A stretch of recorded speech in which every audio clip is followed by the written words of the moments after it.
In Umu-Alaji, there was a man whose mouth was sharper than a razor. But the day he mocked the wrong woman, the gods wrote a lesson he could never laugh his way out of. Let me tell you what happened in Umu-Alaji, a village where the trees hear secrets and the wind carries gossip faster than the town crier. There was one man, Lucas the poison tongue, a man whose laughter could scatter a gathering and whose words could wound a person more than a cutlass wound. He no dey fight person with hand. No, Lucas na the kind person wey fit use ordinary jokes spoil somebody life. He mocked the lame man. He mocked the widow. He mocked farmers when their crops failed. And anytime he laughed, his own laugh dey always loud pass everybody own, like person wey dey celebrate the pain of others. Every morning, before the sun finished stretching, Lucas was already in the streets. "Good morning, Lucas," the palm oil seller greeted. Lucas replied loudly, "Good morning. See face like someone that swallowed hot pepper. If you smile, your face fit break." People laughed. The woman forced a smile, hiding the insult inside her chest. He moved from stall to stall, mocking. "Chai, see your tomatoes, wrinkled like old woman we don't see life finish. Oya, come buy fish from Mama Ubi before the fish run away from her smelling breath." People laughed because they feared him, not because it was funny, but because nobody wants to be the next Lucas victim. One day, he saw a hunchback farmer. Lucas shouted, "Papa Kelechi, bend small, make I use your back, dry my wet clothes." Men laughed until they fell to the ground. Women covered their faces in shame, but Lucas kept talking, kept laughing, kept stabbing people with his tongue. And worst of all, he loved pranking people with fire alarm. Every market day, he go run enter square, shout, "Fire! Fire! My house don't burn, no! My people help me!" Villagers go drop everything, yam, money, wrappers, run to his compound, only to see Lucas sitting on his bamboo chair, drinking palm wine, laughing like madman. "Ewu, so una believe me? See your useless lives. Go back." Over time, people tire. People begin run from his voice. If Lucas talk, nobody listen again. If Lucas shout fire, then go even ask him, "Lucas, abeg, shift with the bipoter." His mouth finally isolated him, but he no know say life dey write bigger script for him. In the same village, there was Adaeze, a woman wey beauty follow her like shadow, but her beauty no save her from the wickedness of her husband's family. 3 years she don't dey married. 3 years, no child. And in Umu-Alaji, no child na almost like no value. Her mother-in-law, Mama Chinedu, turned her from wife to slave. They removed her from her marriage bed. They pushed her to stay inside the small gateman's quarters. They sent her to fetch water like servant, pound yam for whole family, scrub floors till her hand peel. Her husband, Chinedu, weak man, he couldn't defend her. He just watched as they broke her spirit. But one afternoon, Adaeze walked through the village with a small, hopeful smile. She had missed her monthly flow. Her body felt different. She wasn't sure, but she hoped. Something shifted. Adaeze began to feel a change, a kind of nausea, a tiredness, a quiet whisper in her heart. She was pregnant. She hid it because she didn't want them to mock her again. But someone noticed. Someone whose tongue was sharper than a spear. Lucas. He saw her at the village well. He saw her new glow, and he used it against her. He pointed at her, drag crowd gather. "Adaeze, see you. So you think say you dey pregnant.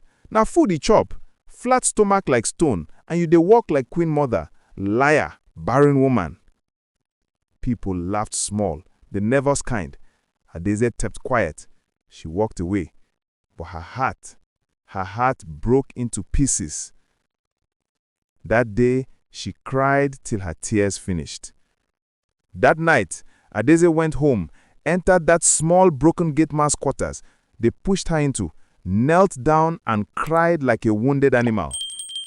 Then she raised her hands to the sky and said, "Lucas, if I am not pregnant, it shall be well with you. But if I am pregnant, if life is already inside me, Lucas too, you will be pregnant. Her voice broke. Her chest pained her. She whispered again, and you will carry that pregnancy until death meets you. At that late hour, the gods heard it. The wind carried her words. That was the night her labor started. While she was still talking, she felt a sharp pain and water rushing down her legs. She was in labor. While her in-laws treated her like rag, Adaeze slipped out at night and walked to her father's village.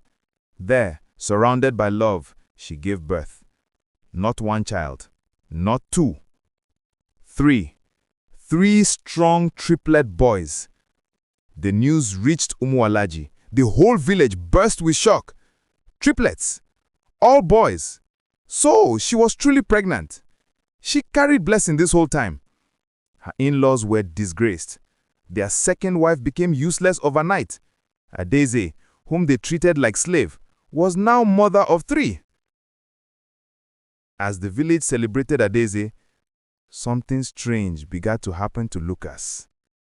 His stomach started swelling. At first, he laughed, shouting, "See me, pregnant man of Umu-Alaji." But the swelling didn't stop. It grew and grew and grew till he couldn't walk properly, till he couldn't breathe well. He screamed for help. He ran into the market yelling, "Help me, this no be joke, my stomach won't burst." But the villagers ignored him. They thought it was another Lucas prank. He cried, he begged. Nobody answered. People said, "Lucas don't begin another prank. Make we no mind him. He wants to trick us again." Lucas cried, "My people, help me. Something they do me. I know the joke." Nobody believed him. Not after all his lies. Not after all his fake emergencies. The pain squeezed him like a fist. His laughter disappeared. His voice weakened. His swollen stomach became the mockery he once enjoyed giving others. He died alone, holding his swollen belly like a 9-month pregnant woman. Just like Adaeze cursed.